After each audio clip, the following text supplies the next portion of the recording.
ওম শান্তি।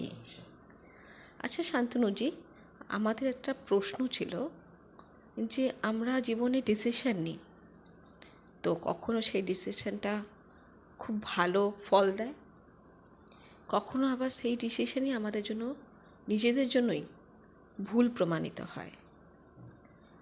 তবে আমরা কিভাবে ডিসিশন নিলে সেই ডিসিশনে আমরা নিজেও স্যাটিসফাই থাকব, তাতে সেটা ভুলও হোক, তাতে সেটা ঠিকও হোক, নিজে যেন গিল্টি ফিল না করি।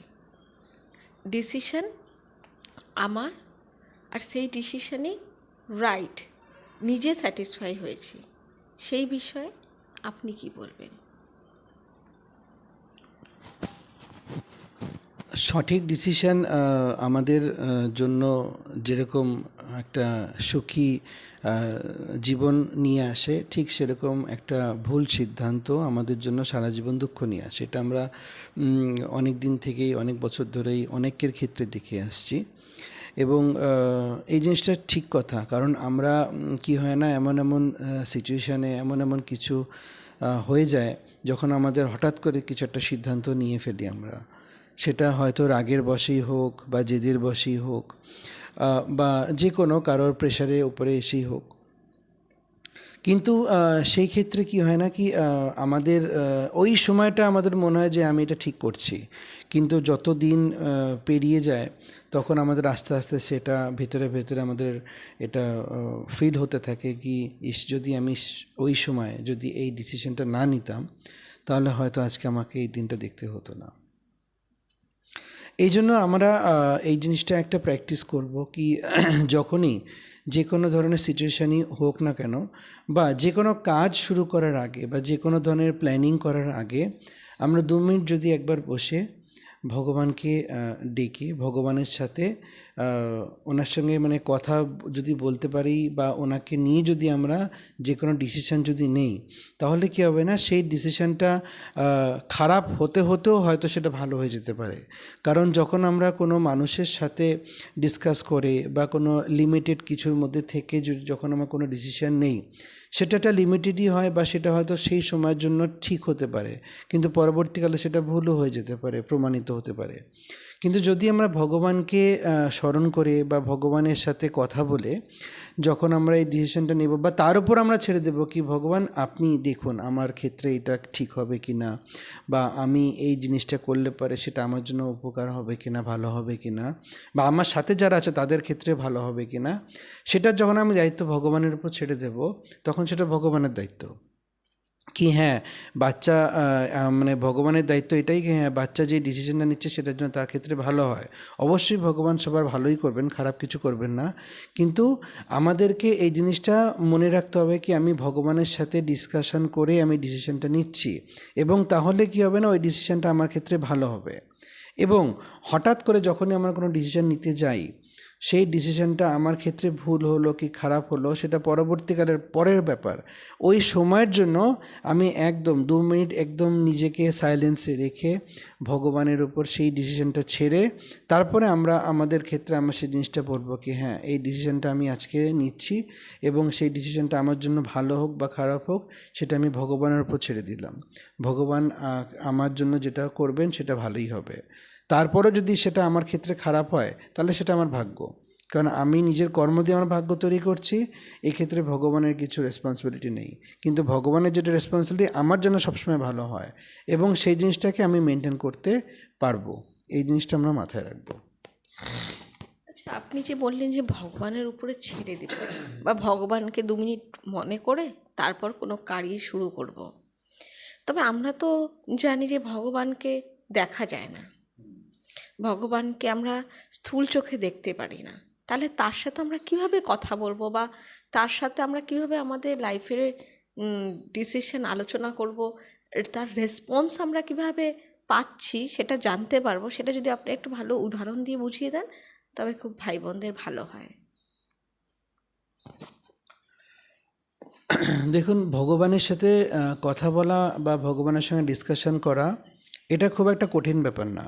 এটা ডিপেন্ড করছে আমার মনের স্থিতি কীরকম আছে তার উপর ডিপেন্ড করা। এবার আমরা যখন মন্দিরে গিয়ে পুজো করতে মানে আমরা যেটা দেখে এসেছি কি মন্দিরে গিয়ে যখন সবাই পুজো করে, তো ওই মানে মন্দিরে ঢোকার সঙ্গে সঙ্গে একটা খুব শান্তির একটা ভাইব্রেশন সেটা সবাই ফিল করেছি আমরা।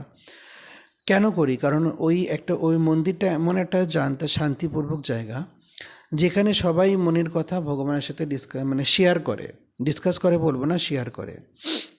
এবার যখন আমরা কারোর সাথে কিছু ডিসকাস করি, এবার সামনের জন আমাকে কি বলতে চাইছে বা সামনের জনের কি ওপিনিয়ন আমার ক্ষেত্রে, সেটা শোনার জন্য তো আমাকেও তো সাইলেন্স একবার চুপ করতে হবে। কন্টিনিউ আমি বলে গেলাম, সামনের জন কি বলছে সেটা আমি শুনলাম না, সেটা তো তাহলে আমি কীভাবে ডিসকাশন করলাম, তাই না? তো এই জন্য যখন আমি কাউকে কিছু বলবো, তো তারপরে সামনের জন আমাকে কি বলছে তার জন্য তো আমাকে একটু সাইলেন্স থাকতে হবে। এবং সাইলেন্সে থেকে মানে আমাদের মন কতটা শান্ত হলো তার উপর ডিপেন্ড করছে কি আমি ভগবানের থেকে কি কতটুকু ক্যাচ করছি বা কতটুকু আমি নিচ্ছি। কারণ খালি মুখ শান্ত থাকলে তো হবে না, আমাদের আত্মাকেও শান্ত থাকতে হবে। কারণ যতক্ষণ না আমরা ভেতর থেকে সাইলেন্স হব, ততক্ষণ আমি সামনের জনের কথা বুঝতেও পারবো না বা উনি আমাকে কি বলছে সেটা আমি ক্যাচ করতে পারবো না। তো ভগবানের সঙ্গে ডিসকাশন করতে গেলে আমাকে নিজেকে আগে ভেতর থেকে সাইলেন্সে থাকতে হবে, খালি মুখ থেকে না, ভেতর থেকে আমাকে সাইলেন্সে থাকতে হবে। এবার হঠাৎ করে কোনো একটা ডিসিশন নিয়ে নেওয়ার ব্যাপারে আপনি যেটা একটা এক্সাম্পলের জন্য বললেন, সেটা আমি বলছি কি একটা গ্রামে গ্রামবাসীরা একটা মানে ভগবানের মন্দির স্থাপনা করার একটা ডিসিশন নিয়েছিল। তো এবার যে মূর্তিকারকে বলা হলো যে তুমি এটা খুব সুন্দর মূর্তি বানাবে। তো মূর্তিকারকে যখন এটা দিয়েছে, তো মূর্তিকারের কাজ হচ্ছে ভালো পাথর নিয়ে এসে তারপরে তাকে খোদাই করে সুন্দর করে একে মূর্তি বানাতে হবে। তো ও মানে খুঁজতে খুঁজতে নদীর সামনে গেছে, তো সেখানে দুখানা বড় বড় পাথর ছিল, খুব সুন্দর পাথর দুটো ছিল। তো ওই দুটো পাথরকে নিয়ে গিয়ে উনি ভেবেছে কি আমি মানে মূর্তি বানাবো। তো তখন দুটো পাথরের মধ্যে ডিসকাশন হচ্ছিল, মানে নিজেরা ডিসকাশন করছিল পাথর দুজন কি একটা পাথর বলছে যে না আমি যাব না, আমি গেলে পরে ওখানে আমাকে খুব মানে ব্যথা সহ্য করতে হবে, তুই গেলে যা। তো তখন পাথর বলছে যে হ্যাঁ, যদি এটা আমার জন্য উপকারী হয় তাহলে আমি নিশ্চয়ই যাব। এটা যদি আমার প্রথমে যদি দুঃখ সইতে হয় এবং পরবর্তীকালে সেটা যদি আমার জন্য ভালো হয়, তাহলে আমি সহ্য করব, অসুবিধা কিছু নেই। তো তো মূর্তিকার যে ছিল সে তখন ওই পাথরটাকে নিয়ে চলে গেল, এবং নিয়ে যাওয়ার পরে ওকে সত্যি অনেক যেরকম মূর্তি তৈরি করার সময় যখন অনেক হাতুড়ির বাড়ি সহ্য করতে হয়, অনেক কিছু দুঃখ সহ্য করতে হয়, কষ্ট সহ্য করতে হয়। তো তারপরে যখন শেষ হওয়ার পথে, তখনও পর্যন্ত যে আরেকটা পাথর যে ওখানে ছিল সে ওর মানে মজা করাচ্ছিল কি আমি বারণ করেছিলাম সুন্দর করে এখানে থাকতি, কি সুন্দর আমার সাথে একসাথে, তুই ওখানে ব্যথা সহ্য করতে দুঃখ কষ্ট করতে গেলি, ভালোই হলো। তো দুঃখ পাচ্ছিস, কষ্ট করছিস, কর, সেটা তুই ডিসিশন নিচ্ছিস, তুই কর। তো কয়েকদিন পরে আলটিমেটলি ওই পাথর দিয়ে মূর্তিকারটা খুব সুন্দর একটা মূর্তি বানালো, সত্যি খুব সুন্দর মূর্তিটা হয়েছিল, এবং গ্রামবাসীদের ওই মূর্তিটা থেকে খুব প্রচণ্ড শ্রদ্ধা এসে যায় মূর্তির উপরে, এরকম একটা ব্যাপার। তো এবার মূর্তির যখন ওই মন্দিরে উদ্ঘাটন হবে, তখন নারকেল ভাঙতে হবে। তো তখন তার জন্য আবার আরেকটা পাথরের দরকার। তো তখন কি হবে, লোকে তাড়াহুড়ো করে গিয়ে ওই যে আরেকটা পাথর ছিল তাকে গিয়ে নিয়ে চলে আসলো এবং ওর উপরেই নারকেল ফাড়া শুরু করলো।